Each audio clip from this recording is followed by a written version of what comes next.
Hello and welcome to all the men and women of the West. I'm Joe, here with me is my co-host Dan. Hello and greetings. And here we are. We're going to be evaluating our own episode, as well as kind of trying to do a lore breakdown. But this is also a reaction video. I'm just lowering the volume a little. We'll say 50. To our own video. So let's see how well we did. I'm going to be honest, I haven't watched this, so because the production of it was basically me watching it and I got sick of it. I never rewatch old content. I go over the lore, but I don't watch our old content. I'd rather watch others' lore videos when they cover the same topic, such as Men of the West, Girl Next Gondor, Red Book, Tolkien lore, for Tolkien stuff, and for Conan, World of Conan, Grimdark, and Zero. I just watch them. I don't watch our own stuff. So Hello and welcome to all the men and women of the West. I'm Joe. Here with me is my co-host Dan. Hello and greetings. And this is a new style of video we decided to try. Don't have antlers. Inspired by Council of the Rings version of the Rings of Power TV series. His version of the Rings of Power was pretty good. Version has been Is pretty good. very interesting, and we decided that we should give such treatment to Conan and Kull stories and basically do the what if we were to make our own TV series, as the 90s Conan TV series was not very good. That said, without further ado, here is our treatment of episode 1 of a Kull the King series. No, O King, that in the decades before your father. Now, real quick, I'm planning to do a series of storyboard for this video, just also as a kind of practice and of drawing and whatnot, because I'm hoping to get a job as a storyboard artist or a character artist for a studio, so wish me luck on that one. But here, now this is where I like DJ Malfunction's work, but I didn't tell him, also because the cost was pretty exorbitant for him, but I'm not criticizing. Actually, he does great work, so I'm just commenting it was pricey, more our own fault, but whatever. The thing with this king is that, although I do like the oversized crown, that's funny, that's a nice touch, but the idea was that this king would be a child of about 8 to 11 years old, as he's a child monarch between there, either that or 16 years old, and where the chief counselor is trying to reprimand him. Oh wait, I better change the quality. Sorry about that, guys. I'm just used to saving up data. I'll say 720. I just never watch videos in a higher res, because it costs money. But anyways, yeah, it'd be around, like I said, he was going to be young. Now, I forgot to communicate that to DJ Malfunction. Then I figured, well, he's going to charge extra for that, so I'm not going to ask. But you know what? Hey, if you got this spare cash to drop, do hire him to make your videos. He's quite good. As you can see in this video. I also love the effect here. But yeah, the chief counselor, he had one image, I forget what it was, and then I ended up requesting make him older, and so he stuck an old man there, which, yeah. Ruled the empire, Volusia, greatest of the seven. Is that a Magic the Gathering card?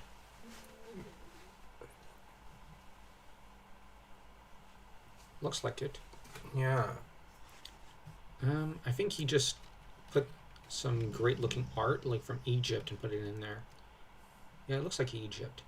I'm not sure Egypt would be the right fit in hindsight. I would say it should probably look like rather more Roman or Greek. But the Egyptian side does showcase one positive thing in his selection.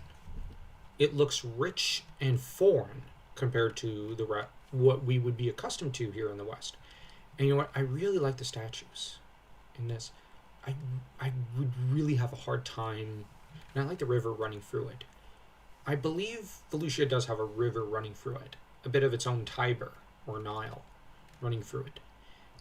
And the idea of like the city being decorated in gold, despite it being called the Purple City, it would fit. Because it has been called, I think, the Purple City at one point. And this truly does look like a capital city. So DJ did a great job choosing this. So while I'm saying I don't know if it'd be Mesopotamian or Egyptian, I do think this is a great choice, though. Because it conveys wealth and power, which is Volusia in a nutshell. 7 kingdoms lay in ruins under the mangled heel, Mad King Borna. Now, he should be bearded, but I still like this picture. It looks sinister. Yeah, I know. Of the line of Illel. When he's supposed to be more... Borna's not really sinister, more incompetent and insane. My favorite portrayal of him is in the Kull the Conqueror movie. Definitely. In there, he was so well acted by one of the Conan the Barbarian movie actors, which is great. Hither I do like that came image. Kull. I like this image. I got no complaints. From dreaded Atlantis, axe in hand, the greatest brigand, gladiator, and general of his age, bards sing still of his black rages and grim humors, who was destined to claim the topaz. Is this from Final Fantasy 14 or something? Or 15? It looks like it. I like the look of the throne. I really like this, but I'm thinking it might be Final Fantasy. As throne for his own. The first scene we see is of a small village. Okay, I have to admit, I wasn't thinking this when I told him, like, you know, a small village. But I absolutely love this more than what I was thinking. Of tribal people, clad in raiment made from the fur of the leopards. The people are celebrating and dancing and cheering and drinking from large drinking horns made from the bones of their Viking- cattle. Like the helms have horns on them. That was not historically accurate at all. Everyone knows from watching History of the World that they actually were horned themselves. I'm joking. But actually, no. But Most I like are that he dark-haired sticks and them dark-eyed. mostly It to is the middle of Scandinavian the look. night. The stars decorate the heavens, but one star shines brighter than the others. Yeah, the bright star of Earendel. Oh, I mean, no, wait. I mean, obviously Valka. I was thinking Iluvatar. No, he doesn't have a star.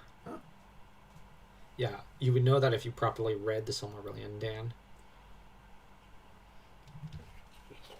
And Lord of the Rings. It's Earendel who has a star. Actually, it's Earendel who technically inspired the entire Legendarium from a poem that Tolkien found. And it was him and the character of Luthien who inspired the whole thing. Because Luthien is inspired by Edith dancing for Tolkien, and he was suddenly inspired with his story of Beren and Luthien. Whereas Earendel, he was trying to find a myth, create a myth for the poem he liked. Mostly one single stanza, I believe, or line in a poem. And it spiraled from there into, honestly, one of the 2 greatest mythologies of the 20th century. The idea of Valka having a star, that's taken from Kull the Conqueror movie. We decided that since there's... Howard didn't write much with the Thurian Age.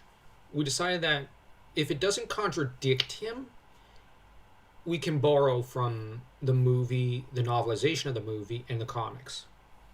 So the idea of Valka, like there being a star of Valka, I believe it's primarily from the movie. And so we figured, why not? It adds an interesting touch, and it adds a potential story for Valka. Because how is it that he has a star up there? And whatnot. And if it's still there in the Hyborian Age, we can use him to an extent in the Hyborian Age. But if not, then, for all we know, this might be the planet where the Elephant Man comes from, or like the distant star of his galaxy, and then he escapes. For all we know, if you want a scientific or otherworldly reason that would fit with Howard, there's that. But if you want a more Tolkienian explanation, maybe we'll go with Valka being an actual deity or type of being akin to the Valar. You know what? Maybe we should start a community poll for that, so that we see what people prefer. And yeah, I like that idea. Bright pale blue star of Valka. One man in particular, thickly bearded with long dark hair, is seen drinking deeply from his horn, with his brow heavily furrowed. He is worried. Another man approaches him. This man is Gorna. Gorna addresses the worried man. Why do you worry so, Andrides? Now, I really like the image of Gorna here, and I like that his later image is older, so that DJ did a great job showing the younger Gorna and then the older one, so that you do get the sense that time has passed for him. That was a good touch. As for Andrides, his name is essentially derived from Andrestes or something. Basically, an older form of Andrew, because we have a friend who's called Andrew, and he is the most obnoxious guy we've ever met. And you know what? He has done a lot for the family and whatnot. He's an old family friend. He's of Irish, Anglo-Irish descent, I believe. So that's where we figured that it'd be a healthy nod, and he might appreciate it. Although we haven't told him. Maybe we should, and he'll watch the video and tell us what he thinks. Yeah, we should do that. But anyways, so our friend Andrew is somewhat the inspiration for Kull's father. But the idea that Kull's dad, like the few scenes we see him for, he spent brooding and is fairly suspicious of his allies. He's a fierce warrior. These are all things that seem very much akin to Kull himself. So the idea is that the brooding nature is essentially a biological trait passed down. Now, this is not to say that I believe that every personality trait, like that children share the same personality as their parent. No. It's just that there are some things that do get passed down, sort of. Whether by chance or by blood, I do believe it to an extent, but not entirely. So the idea is that Andrides is a lot like Kull. But this way we don't move Andrides too far from Kull. Now, if he was a cheerful, laughing giant, I don't think that'd be quite right. Now, the idea that Gorna lied to Kull about his backstory, where he said, "Oh, you were from this tribe that drowned," is, I'm thinking, and that's the only point where we kind of contradict Howard. But our idea was that Gorna is not exactly a reliable source of information in the original Howard story. Now, we learn a lot about the lore and belief systems of his tribesmen, but he's not a reliable source of information. And he seemed very hostile towards Kull in the original Exile of Atlantis short story. So we felt that, why not give him an upgrade and turn him into a full-on villain? At least for a little bit within the series. So, in terms of the lore, we're not being accurate there. But I think we're in a gray area. I don't like contradicting Howard at all, but I think this sort of change is something Howard might have been willing to give an approving nod to. Or at least stomach and see how people feel about it. So let us know in the comment section whether you like the Gorna change or not. That said, it's also meant to show the instability of Kull's childhood and whatnot. Because the first person to really take him in, after he's no longer a feral child, essentially tries to do him in the original story and in ours. So, and then he finds out the guy, we're planning in episode 2, it's not much of a spoiler, but episode 2 or 3 or something, Kull finds out about the lie. And this is something that would kind of darken a person in a way. And the thing about Kull is we have to bear in mind he serves as a slave, a brigand, and then a gladiator. So he's freed twice. Then he claims the kingship shortly after he goes from gladiator to general, having been promoted in a rush like that by Borna. And it's interesting that Gorna and Borna's names rhyme with each other and are so similar. And I don't think that was a mistake on Howard's part. I think he was... That's, I think, where we got the basis of let's make Gorna a villain was his name is so similar to Borna. Archetypally, there has to be something similar. Howard didn't choose names or do things by chance. And he made a lot of decisions in his Legendarium with similar ideas and logic in his head, I think, as Tolkien did. So, like, Tolkien choosing the name,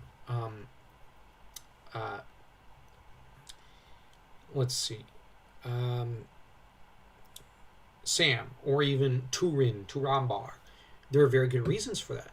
Just as for Howard, Conan, or Solomon Kane, there's very good reasons for these names. Solomon, King Solomon, renowned for his wisdom from the Bible, and Cain, the first murderer in history, according to the Bible. So right there, Howard's obviously working with an angle there. A very, very clever etymological angle. So yeah, Gorna, I do think that there's something there that Howard was probably planning for initially, but then just threw away. So I'm not saying he was planning exactly that he'd be a villain, but I do think there was more to Gorna than meets the eye. I've never seen a man who looks so gloomy after his wife has given Oh birth. gosh, the little hat with the horns. That was adorable. That was DJ Malfunction's idea. That was awesome. I remember we busted a gut laughing about it. To a son. Although I think you gushed a little. Yeah, it looks silly. But then again, a lot of Such parents an do that with their auspicious- babies. Honestly, I'd get my kid that hat when I have a kid. Like, I'm gonna get him that. If I can afford it, and if that's on sale, I'm buying that hat. You have to. Hey, anyone with English, Scottish, or Irish blood probably has some Scandinavian in them. So we probably do, because we've got some Scottish and some Irish in us, as well. Well, primarily we've got French. I wonder. Yeah, we're definitely gonna have to get a genealogist at some point, so we can figure out which area of France we're from. Day. Andrides answers, and well, I should worry. It nearly killed her. Gorna's response is, Bah, you could have found yourself another woman. Andrides, nay, there are none like Alcmede. Gorna looks Alcmede is obviously inspired from Alcmene. We just changed the N for a D. Alcmene in Greek mythology was the mother of Heracles, the greatest of all the mythological heroes from classical mythology. And yeah, Alcmene in the original myths was a formidable tigress, just as her husband Amphitryon was a great stepfather to Heracles. And in the Hercules Legendary Journeys show, Alcmene is such a great mom. And that's where we kind of thought a little nod to that show, because, you know, Kull's played by Kevin Sorbo, who, well, also played Kull. But the other thing was, it seems fitting to give Kull such a name for his mother, to an extent. at his friend with a puzzled look in response to Andrides' response. Gorna is soon called away by several of his tribesmen, with Andrides following them with his gaze. The chieftain of the same tribe as Andrides raises his horn to toast Valka, god of the sea and the lands, and the king of the gods, and also all purviews to of toast Valka. the birth of the son of looked up Andrides, him up on the wiki. chieftain. Thanks must be given to Valka for the favor he has shown us to our brother tribe and their Interesting chieftain. note, all the Gorna. Atlanteans And let us not and Volusians forget share the same birth religion. of the son of the mighty Andrides. So, let he yeah, be as Valka's the glorious and god strong of both as Volusia his and- father. The tribesmen. Valka is the god of both Volusia and Atlantis. there. Toast the dark-haired warrior, who frowns in response, for smiles don't come easily to his lips. He raises his own No, they horns slightly, in a whisper of a salute, before bringing it to his own lips. In the not-so-distant shadows of the forest, the glint of iron can be seen as the light of the flames. Now, the decision to just make their a raid there was an impulsive one on my part. I was getting bored of the celebration scene, and I was like, this is too run-of-the-mill. What would Howard do? He'd just send in a horde of barbarians to slaughter everyone. Okay, that's what we'll do.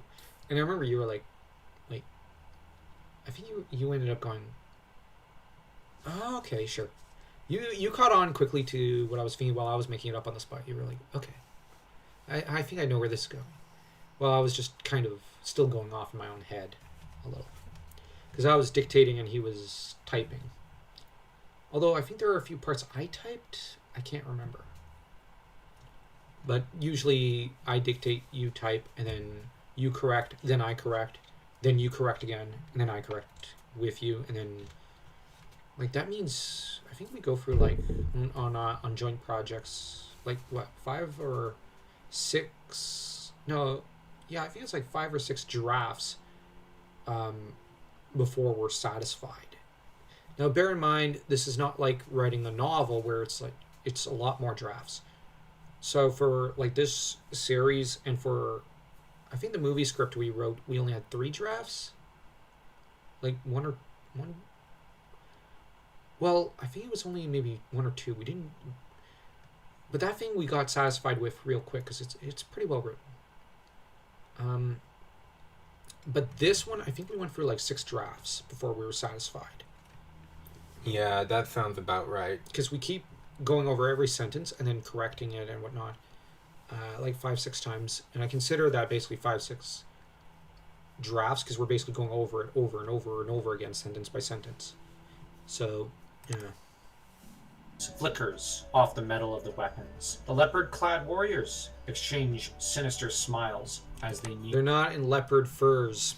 near the hapless, festive tribesmen. Gorna can be seen whispering with his tribesmen as the few present stealthily slink back into the shadows, exchanging their drinking horns for iron blades. Gorna drinks slowly, slower than most other men, wishing to keep his sobriety, so that when at last tribesman looks his way, he gives a false smile in response. Andrides is busy studying every face present with keen eyes as his wife Alcmede approaches him with their son in her I like the arms. picture As he is chosen busy for- studying every face present, a dark frown slowly comes over his face. Must you frown so on such a night? One would think you stand in the grim halls of the dead. Andrides answers her. It is only that as the night has Okay, progressed. her line, the idea was that was a bit of a joke about the fact that he's soon going to be dead. So, yeah, I was basically winking and nodding at what's going to happen in a way. In a way, she's presaging where he's going to be later that evening. So, She jinxed it. yeah. More and more of Gorna's men seem to have faded away, as if not more than ghosts in the night. He makes another sweep of the partygoers. He then focuses on Gorna, noticing him backing away. A look of realization and rage climbs its way onto his face. Andrides shouts to his people, "To arms! By Volca! We are betrayed!" A war horn is heard, The audio a could have been primitive better. one, and as one, the enemies of Should have been Andrides' better. tribe bursts out of the foliage. Gorna's warriors at their side. The two tribes converge upon the third and begin to massacre them. One of the warriors slashes at one of the Yeah, women. originally this was not the image selected. I hope we don't get like knocked off YouTube or something for this, but I know this. Okay, Her actually, in half, or set just in apart. case, because that's a pretty hard R-rated thing, and I don't understand if YouTube got a little miffed about it. But anyways, the image of originally it was not a young girl. He just showed an image of the moon and the stars and whatnot. Or he skipped over it and I went, no, go back. I want an image of a girl staring sightlessly up at the heavens and slashed open. And that has to do with the fact that I was thinking that such a series about Kull, and even Conan to an extent, should be rather higher rated. Rather like the Samurai X movies. So I was like, no, we're going to lean into this. We need the blood. And it was not that I wanted gore like for nothing. It's just that the girl staring up at the heavens sightlessly and already dead is just something that I could see fitting with Howard and his legendarium. Then again, I think Tolkien's lore gets pretty dark like that a few times. So, Very man, Andredes, shouting to his men, rallies them. To me! Hew them down! As stated, he begins to rally the tribesmen. But alas, all it is right, and hew them down. Every once in a while, you just write H-U-E to tease me, knowing that's going to annoy me sometimes, or get me just snickering, because you end up thinking, hew them down, and what? We're going to color their hair all the colors of the rainbow or something. That's what I end up thinking of. And when hew, H-E-W, means to cut someone down, because we're going with an older English. It's all in vain. Men, women, and children fall one by one. The hunters and warriors attempt to form a shield wall, but they are attacked from behind. Alchemy ducks into one of the nearby huts, Why didn't you shielding use her the babe same with her images body. earlier? She is noticed by one of the enemies, who attempts to press her down to the ground, tearing at her leopard skirts. His head, though, is soon hewed in half by the battle axe of Andredes. On your feet! We must fly from here, Andredes. And Andredes responds, I will not turn my back to any enemy, especially Gorna Snake Tongue. But Alchemy attempts to plead with him. Andredes, I will cut you a path. Take our I son. really like the music in the background. It feels epic. It feels like it adds levity to the situation. Gravity, you mean, not levity. Gravity, Yeah, yes. you had a Freudian slip there. That's levity. No. That'd be if there was a clown going by. No. Gravity, Dan. Gravity. Think of Newton. But, yeah, it adds gravity. What I like about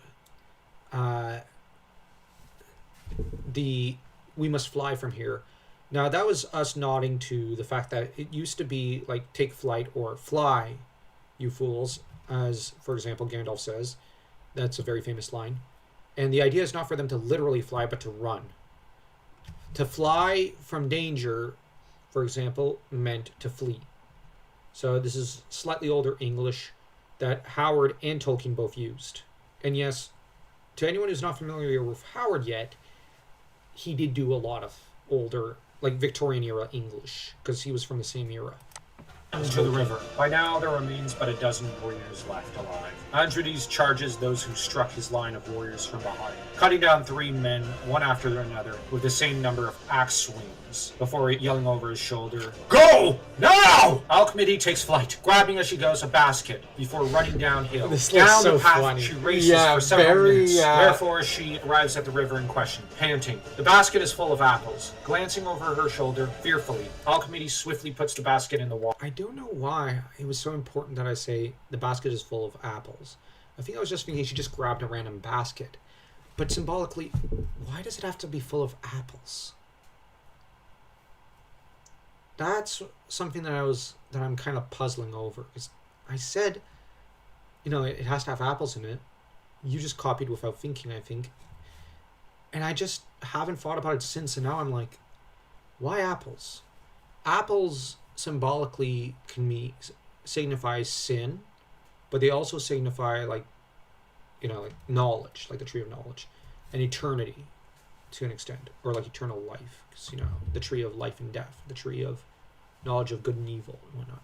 But there's also other trees in mythology and whatnot. So apples could be linking to those, like Yggdrasil and whatnot, although that's not an apple tree. But I don't know why I was thinking apples for some reason. So yeah, and green is the color of eternity and fertility. Red is, of course, blood, passion, and rage, as well as love. All ideas that fit with Kull. So maybe I was unconsciously thinking that. And quite the contrast between this picture and the previous one. Yeah. Water. Then This one's deposits rather her more biblical, in a way. Indeed. Yeah. son into I it, like that. whispering to him, Remember thy kin and thy father, and avenge us, Kull. an enemy tribesman spots her. There she is! Sub Okay, there she is! It's like I was trying to channel Goofy. Gosh! Maybe I should do the review for the remainder of the review in this voice. Okay. No, don't worry, Dan. That would be. No, I won't. A yuck? Oh. I'm kidding. But yeah. Admit, Alchmede. Gorna shouts at her. Kull's mother unsheaths a dagger, one used for the gutting of animals. She goes to attempt to strike at Gorna, but one of the warriors throws his spear through her heart with little difficulty and with precise aim. Alchmede, gasping her last breaths, glares into the eyes of Gorna. On Falca's crown, my son shall, with unbroken chains, snuff out your last breath. Neither on these lands nor on any others. The scene shifts to the clearing full of corpses, with the two tribes finishing the feast with a great many cheers and celebrations This looks of like their a victory. like Two of their a feast number, from Dice meanwhile, Wars. carrying a corpse. Now, it's an interesting contrast. What I like is the festivity of the previous image, even though the idea was that it's supposed to be... Like, when I go to do a storyboard, I'm thinking I'm going to show... It's a gory scene because they're pushing aside corpses to sit down at the tables and eat with corpses next to them. Like, that's a very gory image.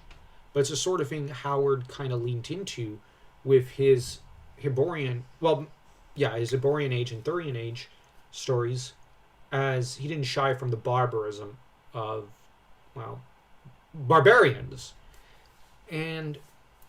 But just as that scene was supposed to be very morbid, the other scene was supposed to be something like pulled from the play of Macbeth. This is, if the other one was supposed to be gory and rather grimdark, this one is supposed to be more Shakespearean. Far away through the forest and up onto the nearby cliff, soon push it off the said cliff and into the sea. The leaner one mutters to the other, 32 men he slew by his own hand. Have you ever seen a man cut down so many and with such fury? Nay, but he was Andrides' red axe, and speak A clear nod to Eric Red Axe. of his axe, I shall say there be strong magic within, and thus I say it is to be my prize. the scene Yeah, the idea was that we were going to preserve Andrides' double-headed axe, and that warrior plays a minor role for a portion of the series. But like I said, they're pushing the corpse of Andrides, who has merited this punishment and being tossed into the river, or at least into the sea, because he slew so many that they don't want to look at his corpse. He's not getting a proper burial. This is the ultimate insult and dishonor by Gorna's tribe. And as to... So that in a way, I guess Gorna says your tribe was washed away. In a way, it is true, because the mother died by the river. Her corpse was probably tossed in. And the father's corpse was tossed over a cliff and into the ocean. And I believe I was thinking that'd be the same cliff Kull jumps off of and into the sea.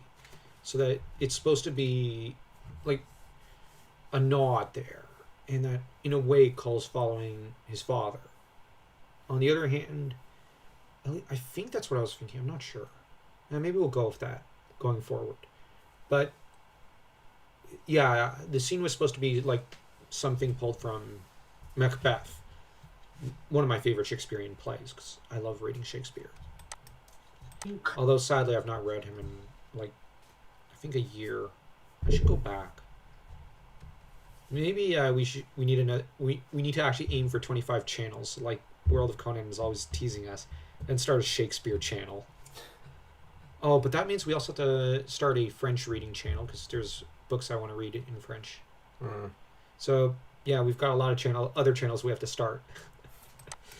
cuts to the Pictish Isles. There, a boy of 5 stares past the foliage. About his neck hangs a necklace of jaguar teeth. He has dusky skin and long hair. Kneeling beside him is his father, Kremu. Kremu hisses to him, spear in hand. You shall have to strike Kremu's name is Dan's fault, because I ended up saying, okay, I dubbed this chicken while we were playing Conan Chop Chop, Brol. And what should I name? Then I got a slime. What should I name the slime? Or was it the reverse? I forget. And I was thinking of Kull, and Dan said, "How about creme?" And I was like, "What? I don't get why creme." And then he said, creme brulee. And I was annoyed, and you ended up cackling like a hyena. Then I started laughing. But the thing, I remember saying, no. But then, as we were writing, I decided, you know what? Let's lean into that joke. Cremu. Creme. First, and you will only have one strike. Ere it kills you, I shall chase it from its nest, but you must strike it down. Understood, Brule? Yes. So creme brulee, as you can see, which, yeah, there's a joke there, but cremu.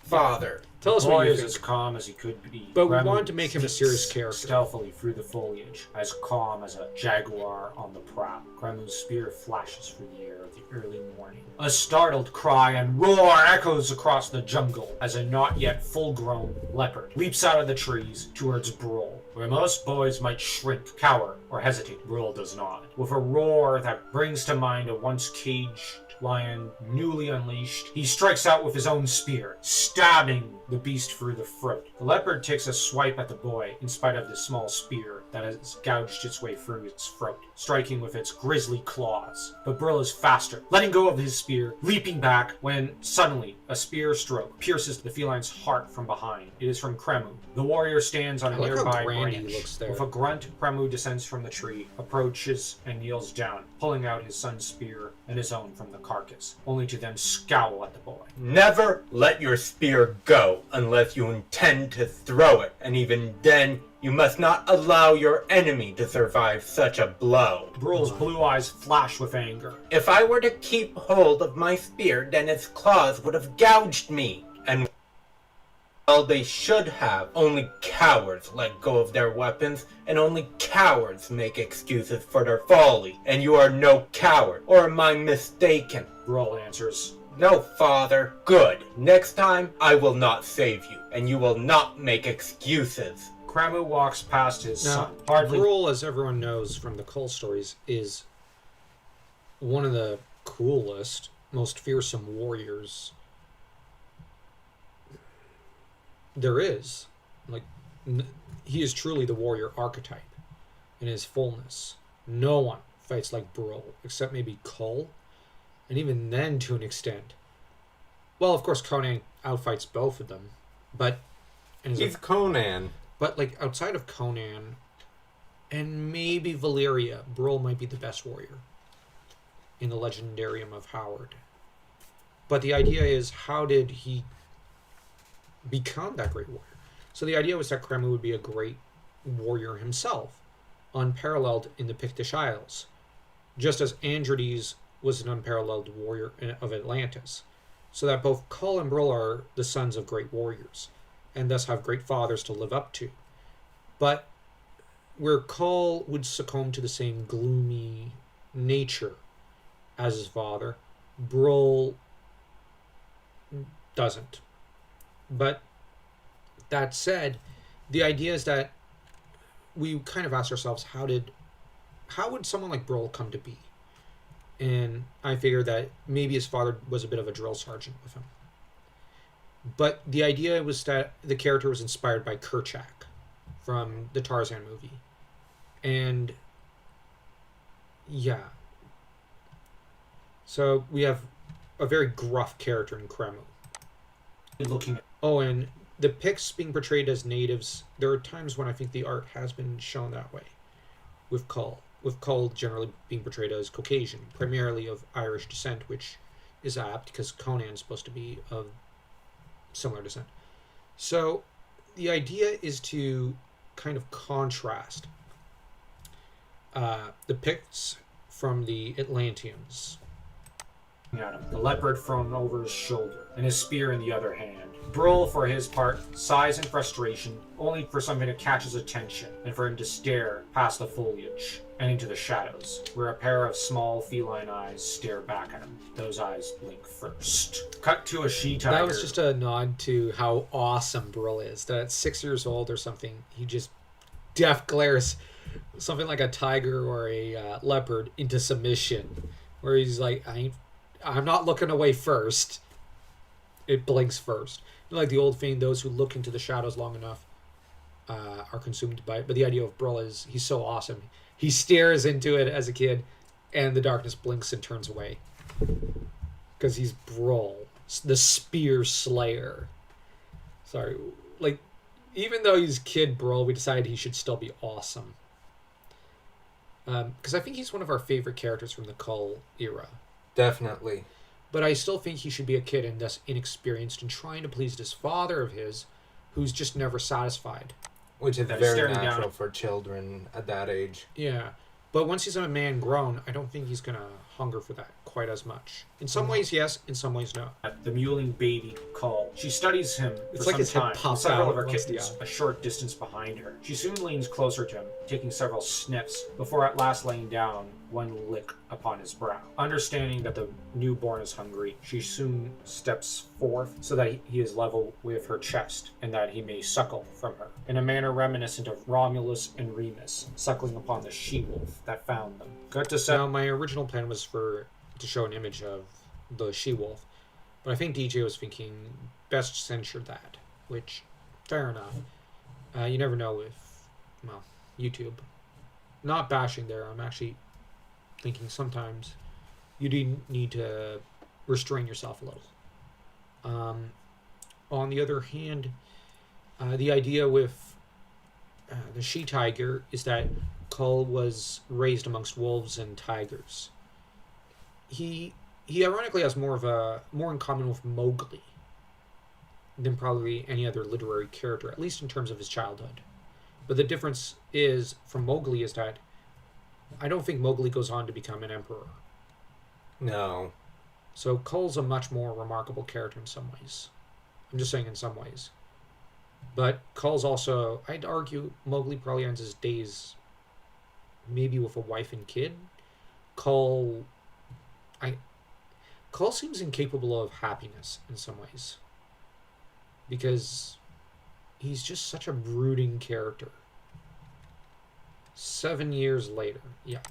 7 years later, it is in the early hours of the morn, in the jungle, where a young 13-year-old Amra is speaking insistently to another of the tribe's warriors. I say to you, I have seen it. There is a boy by the river eating with the tigers. The first hunter says to him, "The tigers do not raise boys, they devour them." And the second hunter says, Could be a child of the striped goddess. Hunter 1, "But she never takes a man for a mate." Hunter 2, I am not so certain. Remember Androdes? I have heard tell that he was once her mate. Hunter 1, irritated, "And I have told you that is mere superstition." At this moment, Gorna interrupts them. We are moving the settlement. That is if you three are quite finished gossiping like women. Amra's response Yeah, is, the idea was that Gorna would be guilty of casual misogyny. Because why not? Like, the villains should have such terrible flaws. He's the villain. Of course he's going to be heady. Yeah. Now, with this episode, I'm noticing, although I didn't yet learn this lesson from Don Bluth, with every story, when you go to start, always ask yourself, who's your hero, who's your villain, and who's your clown? And I'm going to say here that sometimes we're using the spare hunters and whatnot as our clowns. We're using Gorna as our villain for just this episode. Though maybe we'll use him in one or two more. And our heroes are essentially Brilling, Kull, and I guess Androdes. So, yeah. But I guess we're saw gonna- him. Gorna, with a startled look, turns to glance at Amra. Of what do you speak of, Amra? The boy, the tiger cub boy. I have seen him. At these words, one of the hunters looks apologetically to the chieftain. The first one, the hunter in question, grunts, "He's been muttering that since he went to fetch water from the river." Gorna's answer is, Stifle that noise. You will take two others and head down there. It could be one of the southern tribe boys. the hunters make their way east through the foliage, two with a spear, the third with a great axe in hand. They arrive at the mouth of the river to find the bones of an antelope. Inspecting it, they discover it to be freshly eaten. From the nearby shadows, a pair of dark, burning eyes look upon them. Not far from those eyes, the tigress turns away, preferring to head deeper into the jungle, aware of the danger these men can pose. The youthful human eyes, though, never leave the trio of hunters. He goes to follow after his mother when one of the hunters detects the movement. Raising his head up suddenly, the man in question approaches the foliage at a slow pace, hardly daring to breathe. Gathering his courage, he strikes out with his spear into the shadows, only to discover nothing there. From up above him drops a shadow, armed with a large, if rather pointed, rock. Cut to a close-up of the horrified faces of the two hunters as they look up away from the corpse of the animal they were hunting and freeze as they hear the cries of their fellow tribesmen. That is abruptly cut short. The two men are left gaping. When we ourselves look up, we find the throat of the dead hunter gouged, along with his eye. The boy and the spear are no longer to be seen. Hesitantly, the two warriors approach the body of their comrade, the one with the battle axe leaning down to mutter, A demon. The scene changes. That was clearly a nod to Samurai Axe. Evening, as a small kiln made of And honestly, I think Kull merits that title more than Kenshin. And I do see him being someone who would be blooded by the time he's 7. Kull's a fierce tiger of a man. stones and animal bones is completed near the village settlement. The two hunters standing before Gorna, reporting the situation to him, cringe as This he vision grunts in reminds his me of deep voice. Lish. Demon? A demon? Speak sense, you fools. He is interrupted by Amra, who has been eavesdropping. It was him, the tiger boy. I told you. Be quiet, boy! Never you mind a fool. Come hither, boy. Amra steps forward. How old are you, Amra? 13, chieftain. How would you like to prove your courage and become one of our hunters? I should like that very much. You cannot be serious, Gorna! Entirely serious. And I shall accompany really nailed that him. line. It cannot be worse I like than how scornful entrusting you are. this matter to you. Entirely humbling fools. serious. How do you intend to hunt him? Hunt? I have no intention of hunting him. This response puzzles those around No. him. The scene In changes. Howard's story, Gorna's not that clever. Or at least you don't get the sense that he's that smart. In comparison to how he is right there being able to position a trap for Kull. I just decided, he should be clever. I like my villains clever. So rather than making him the superstitious fool that he is from the Exile of Atlantis story, let's make him cunning and clever. I'm not reprimanding or complaining about Howard. No. Howard had a very clear reason for what he was doing. And Howard wrote very cunning villains most of the time. It's just that the story with Gorna and the Exile of Atlantis and whatnot, that's an intro story. That's a prologue. That's not... I don't think it was ever intended to be much more than that. To the Pictish Isles, where a 12-year-old Brule can be seen practicing the spear throws on a nearby tree, while his father, Kremu, sits by the animal skin tent of the chieftain. The chieftain is an elderly Pict by the name of Sidhu, and he and Kanu are in the middle of a conversation in regards to the state of their tribe, and the current state of affairs on the matter of Volusia. Kanu is plump and old, whereas Sidhu is thin. The king has passed, as they all seem to, rather suddenly, with the new king having imparted the gifts you see to us, in the hopes of aid against western pirates. Puzzling one. He examines the silver chalice and other silver dishes before him. This is quite the donation for our tribes to assist in the hunt for petty pirates and brigands. Or is this intended for all the tribes allied with us? At this question, Kanu sports a devious grin with a glint in his eyes. Oh no! I suspect that what he truly wishes is for the 13 tribes to send their finest warriors to shield him. Though he hides it well, he bore the expression of a hunted deer when last I saw him. Kremu, who had been examining a silver coin, with a The lead. idea there is that... I think we're going with the idea that Borna might be aware of the Snake Man.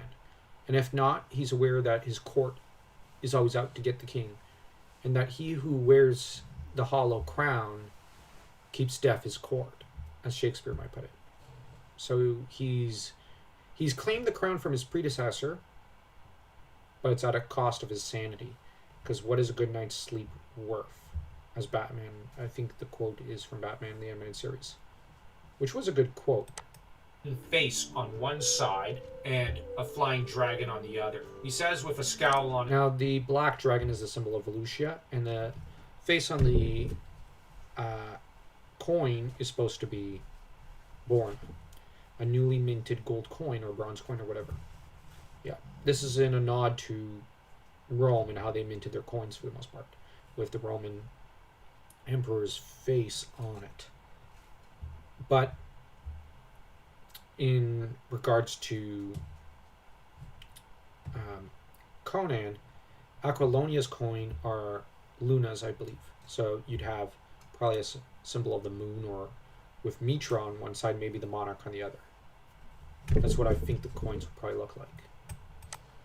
On his face. What you mean to tell us, wise Kanu, is that nothing has changed at all. What difference makes it who sits upon their throne if they be nothing more than a mere front for the snake men? The three are interrupted from their brooding discussion by a series of loud acclamations and cheers as Brill turns to his father. I have done it, father. 10 spear throws have managed to pierce through front and back of the center of the tree. 10 more. Conan attempts to It's like qualify his nothing's friend. ever good Do not enough. think that you might be If demanding you fought too Andrew much these from with him. a Kremu snaps back. At his age, I had to do 10 times that many spear throws with that degree of perfection.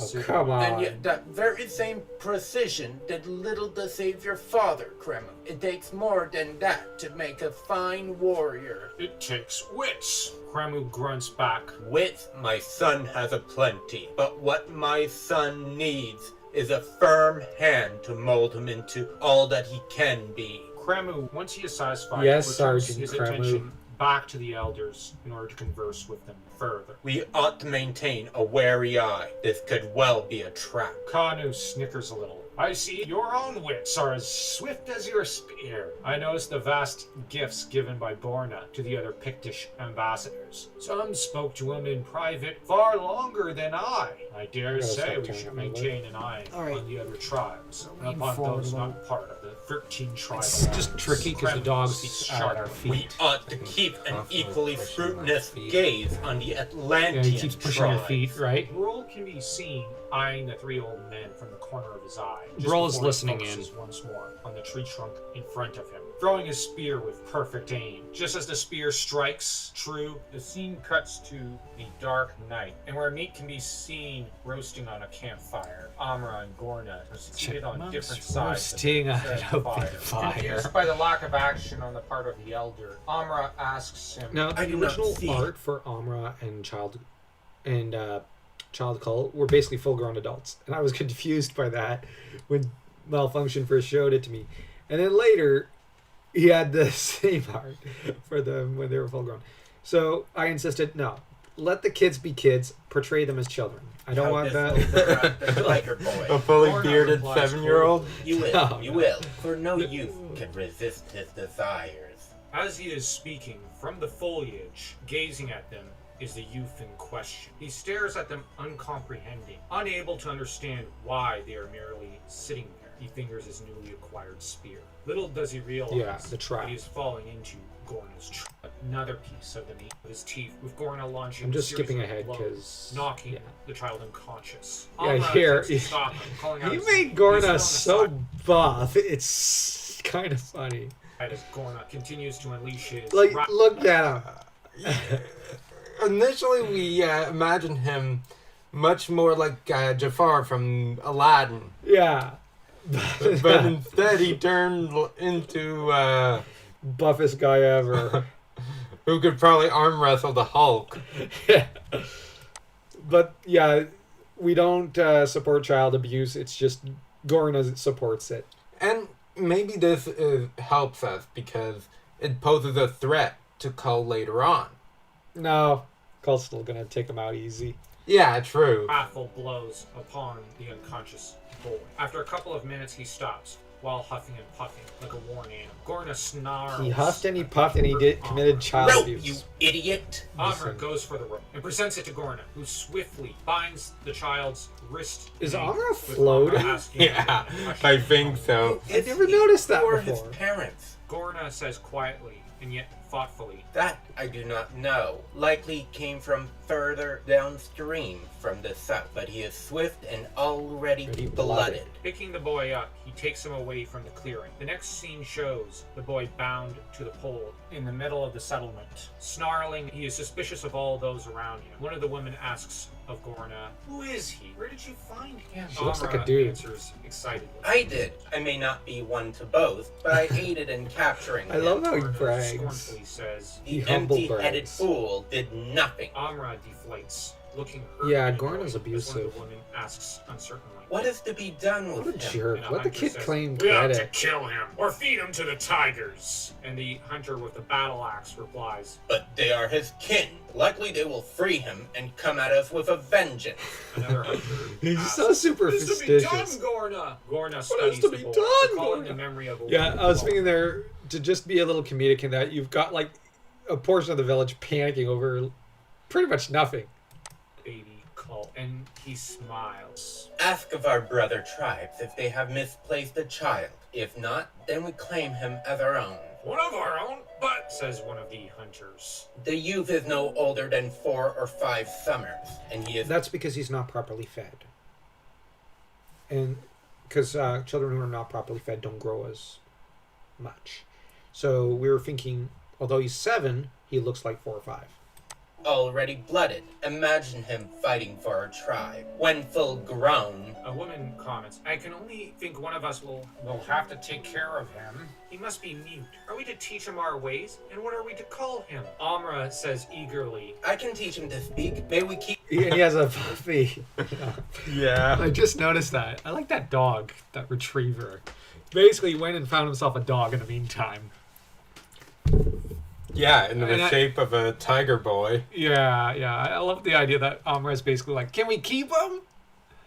Like he's a pet. Honestly, like I have to admit I liked Amra in this episode. Yeah. Oh, an interesting note, I think the name is made up by Howard and Amra means lion. Conan is later given the moniker because he was Amra of the Black Corsairs. When he takes command of the Black Corsairs. Interesting note, Aragorn defeated and then took command of the ships of the Black Corsairs, or the Black Numenorian Corsairs in Lord of the Rings. Coinkydink? I think not. But anyways, I just love this puppy thing. keep him, mother? Gorna says mockingly, Kull. We shall call him Kull. The idea there is that Gorna's mocking Alchemy and her curse to an extent. He heard her call her son Kull and thinks, oh, well, now I've got a boy of my own. Kull. Just in mockery. Little realizing immediately that it's the same person. But the idea is that by the time at the end of this episode, he realizes too late they are the same person. So that in a way, like with Tolkien and even Greek mythology and Norse, he was cursed with the fact that Kull would be his killer, but who ended up raising Kull kind of to do that? Gorna himself. So you have a bit of a mythological poetry there, and it comes full circle, which is something Howard would do. I think he would have done that himself to an extent, or at least it strikes me as the sort of irony Howard would laugh at. But you guys and gals be the judge. Scene moves forward 7 years later. There are screams and battle cries and blood spilt everywhere as Gorna's tribe strikes Why at its is- enemies. And Lemurian Okay, pirate crew that's from are in the Scott midst of being Ridley's pushed back to Robin their Hood movie. boats. The Lemurians leap onto the boats, half their numbers left in the valley where the shoreline is. Leaving, one of the Lemurians looks up past the warriors to the beach where one of the few female crew members has washed ashore and is kneeling beside one of the Lemurian corpses with a grief-stricken look in her eyes. She is soon caught by Gorna and some other women who recognize her as one of their own, whereupon an argument breaks out among them. Not that she pays them any mind, stricken with grief for her fallen husband, a Lemurian pirate. Kull, though, pays them no mind, and simply stares out at the sea. His eyes are far away. Noticing his entranced look, Amra calls out his name and shakes him, asking him. Sea longing is something I've noticed is a thing in Howard's literature, as both Conan and Kull take to the sea. Conan, in quite a few, becomes a pirate or a mariner. And yes, he uses the sea to escape from legal officials and legal problems, which is a good solution, but it's better than hiring a lawyer. But the thing is, I'm joking there, but the thing is, I think that Howard was fascinated by the sea as much as Tolkien was.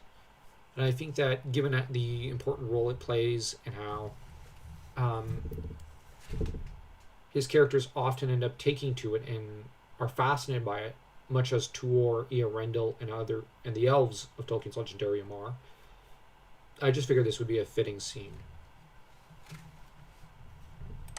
What is the matter, Kull? The sea. It has never looked as it does today. It is the sea. What of it? I never. Oh, and real quick, in the Kull the Conqueror novel, Kull misses the sea and the ocean. Especially in that novel, I remember. I think he's stricken by a fierce longing for it.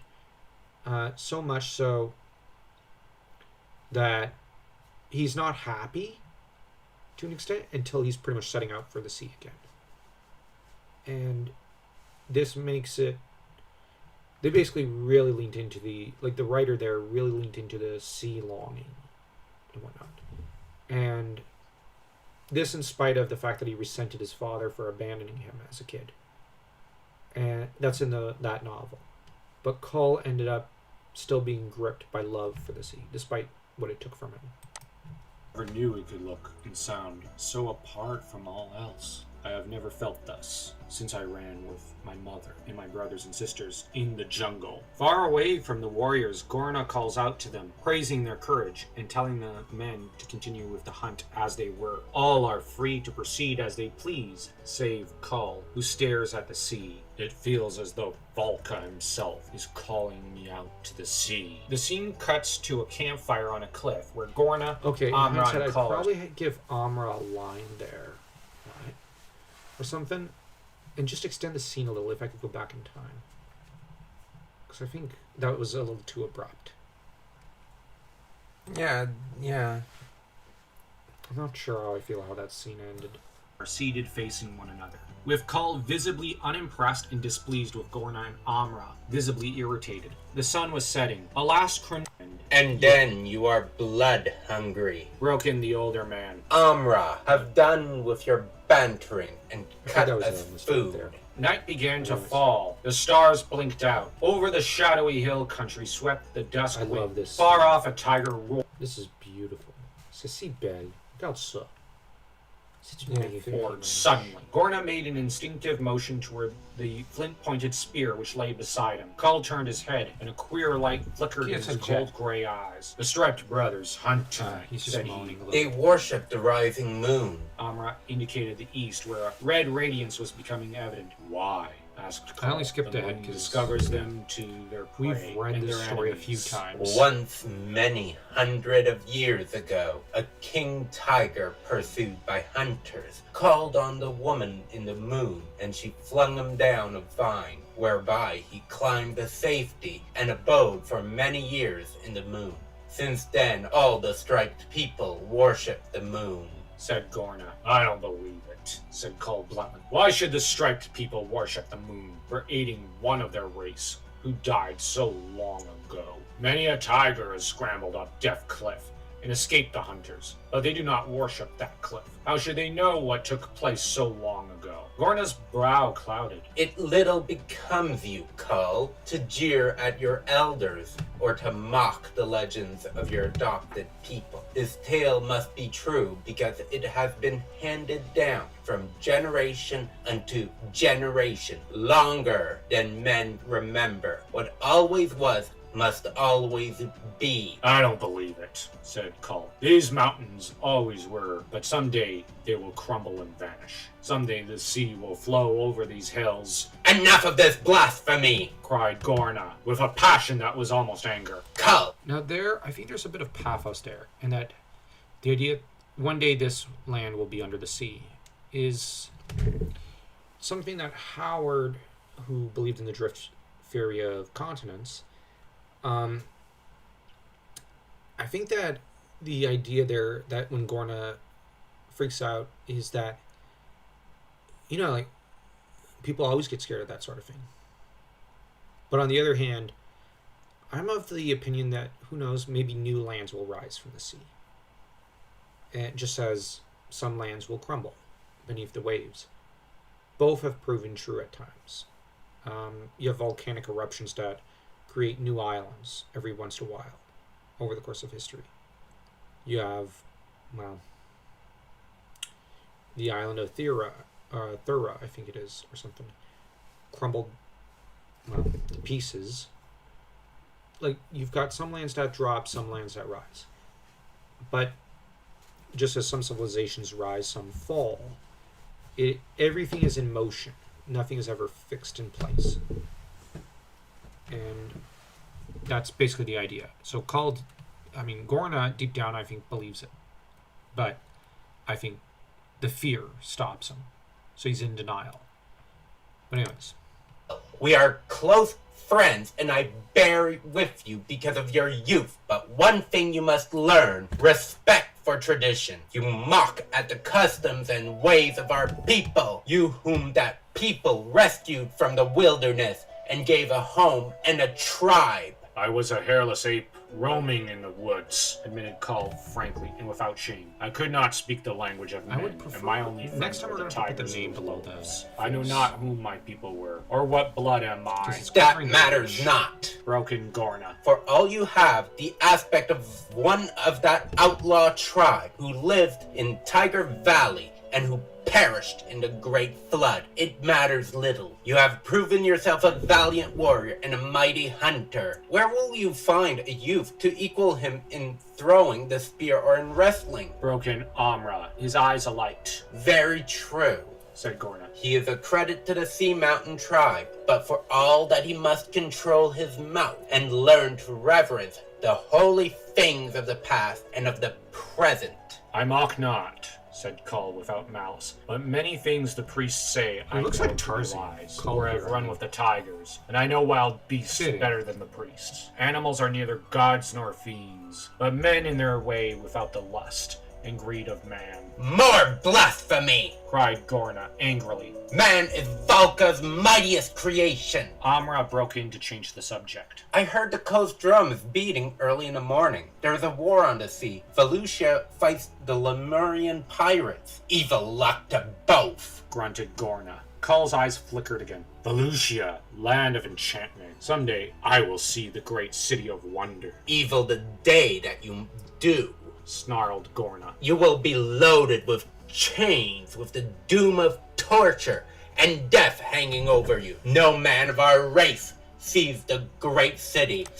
Is that a prophecy or is it a curse? I I'm think, joking. Like, I think he's trying to be factual, but it might be a bit more of a prophetic moment. yeah, where he's commenting. I just like the idea that he's cursing Kull back. I'm joking. Safe as a slave. Evil luck attend her. Muttered Amra. Black Oh, that was a mistake. He stuck the image of Kull rather than Amr there. I forgot to tell him that. Just checking how many more minutes. We'll skip ahead a little.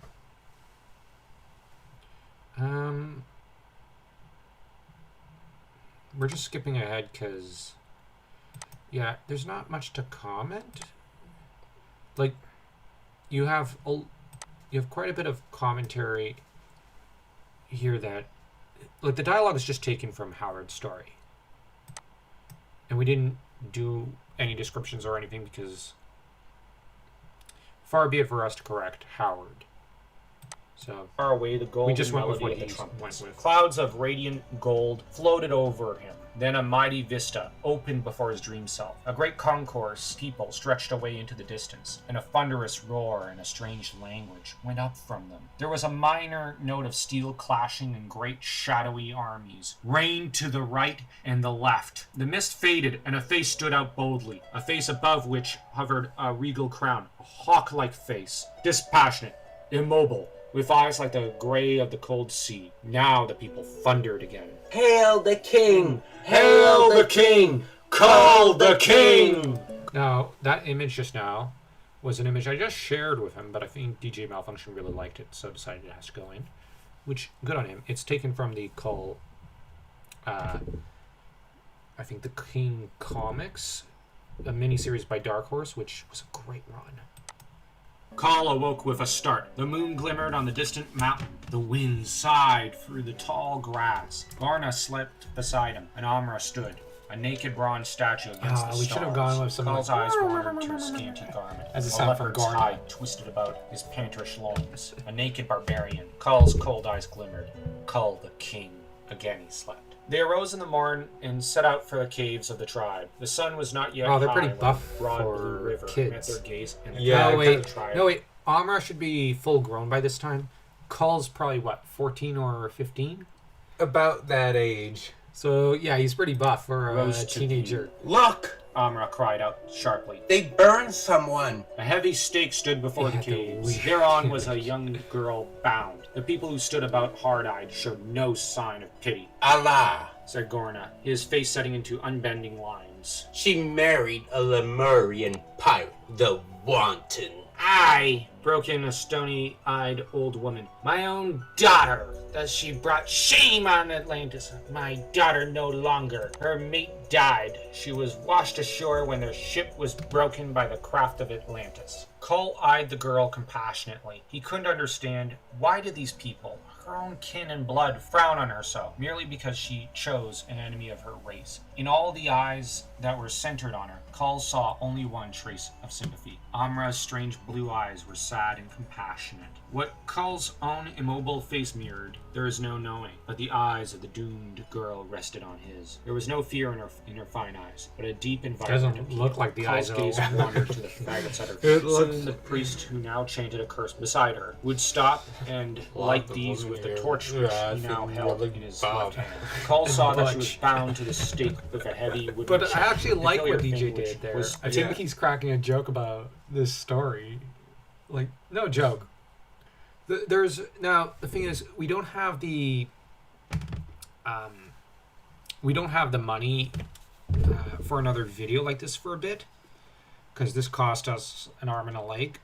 I think it was worth it for the most part, but not for the most part. Jeez, no, it was definitely worth it. But we're going to be saving up for the next time because and that's the thing. Like, I definitely want to try to see if we can pay for another video like this for maybe September or something. And I only say September because it takes us 2-3 months just to perfectly craft the script because you want it to be good, and we're also going to be writing other stuff in the meantime. So, and I have to do a lot of portfolio drawings because, well, I'm trying to get a job in animation or video game industry. So if anyone knows anyone, just tell me in the comment section. I'd appreciate it. But anyways, the important thing here is I think DJ was having a joke at our expense or at Howard's, but I got the sense because he said that the comic looked cool or something to that effect, I think. Mm-hmm. And I think he watched a movie and thought it was pretty good. And I think here he's just teasing. Which, from what I think you talked to DJ a little more than me. I got the sense he had a bit of a sense of humor. Oh yeah, and He's a bit of a geek. in his defense, the Hyborian stories seem very macho and masculine. Oh yeah, they definitely. So you'd probably bring that in for the woman. Yeah. I'm thinking of a few characters we're gonna bring in. We're gonna make sure that that are female. I'm wanting to make sure to supply him with images of chicks. But for one thing, I'm hoping to at least bring in one female character in the mold of Valyria or Baelit or something. As I think that we do need a warrior woman in the Thurian Age. I like the Thurian Age as it is, but the thing about Howard is he wrote great warrior woman. And I've got a female character kind of in mind, but I'd probably be taking more from some Marvel comics and whatnot with her. So, hey, when it comes to the fantasy stuff from the 70s and whatnot, Marvel wrote some pretty good stuff with male and female characters. So,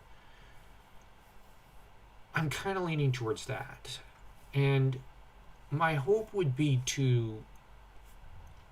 But yeah, such a character might not appear until like episode 3 or 4. And that's a shame because I really do want to bring her in. But and so I'm just going to say, like, if anyone is interested, you can feel free to check out our links in the description, for example. And if you want to make a donation on Patreon or Subscribestar or something, that money will probably go to... We'll probably have to save it up and, we'll send that DJ's way. And you know what? You'll get thanked at the end of every video. So, and because there's several ranks, you get to decide how much you pay us. So I'm just going to suggest that, because if people really want to see the next episode, you can facilitate that by making a small donation. But if you don't and you'd rather wait, that's fine too. So either way, I really do find this funny. Atlantean in its manufacture. He could not sever that chain, even if he reached her through the throng that barred his way. Her eyes implored him. He glanced at the ropes, touched the long dagger at his girdle. She understood, nodded. Relief flooded her eyes. Kull struck as suddenly and unexpectedly as a cobra. I love the panels here. Like, I'm going to be honest, I love this scene in the comic. And I love how Amra looks exactly like in our video.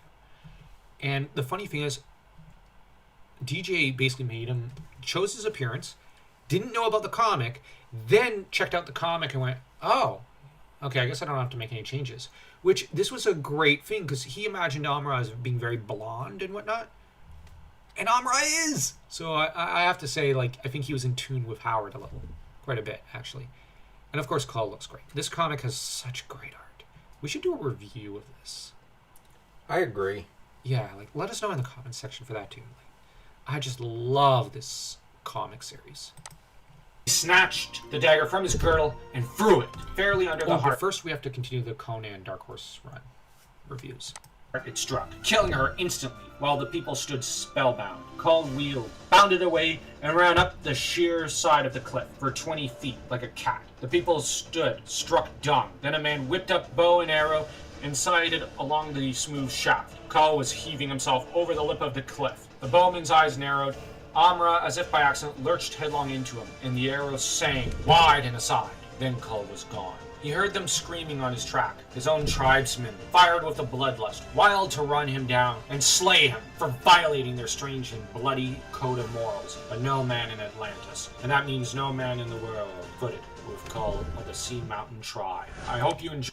I really love the music there and how he builds up and whatnot. I love that. And it helps add effect to the work we've done. Yeah, I really like Amra. And I really like that scene in the comic. Sorry, Amra's a great character.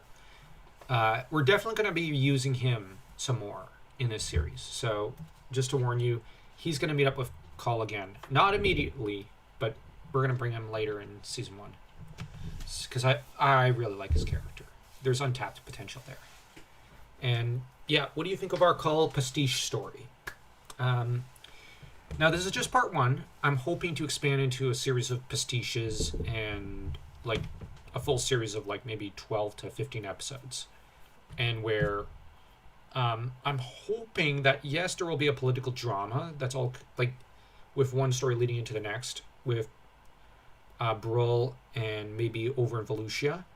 But what I want to also do is bring in, like a series of dungeoneering adventures of Kull, similar to what Conan goes for, but also like I want to explore some of the other isles and whatnot with Kull and show his sea slave days, and then like finally show him as a gladiator, where we need at least 2-3 episodes, just him being a gladiator and us having fun with that.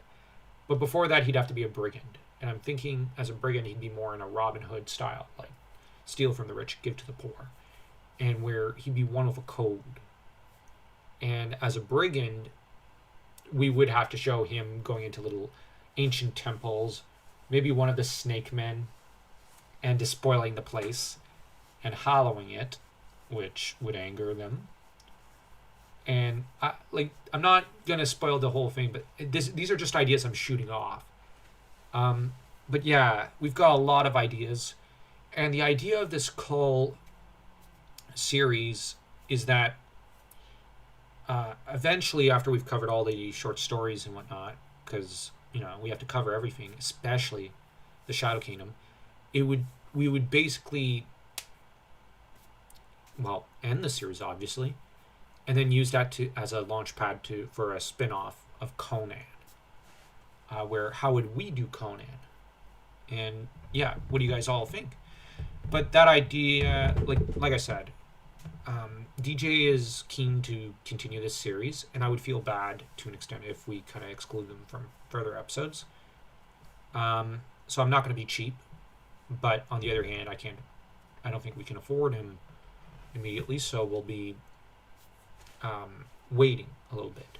So go sub to his channel as well. Yeah, great channel. But tell us what you think of this video and of our lore breakdown and our examination of our own series. We're not going to rate it because there's no point. It's a 4. I'm kidding. So because it's a 4, don't forget to go like that video and this video.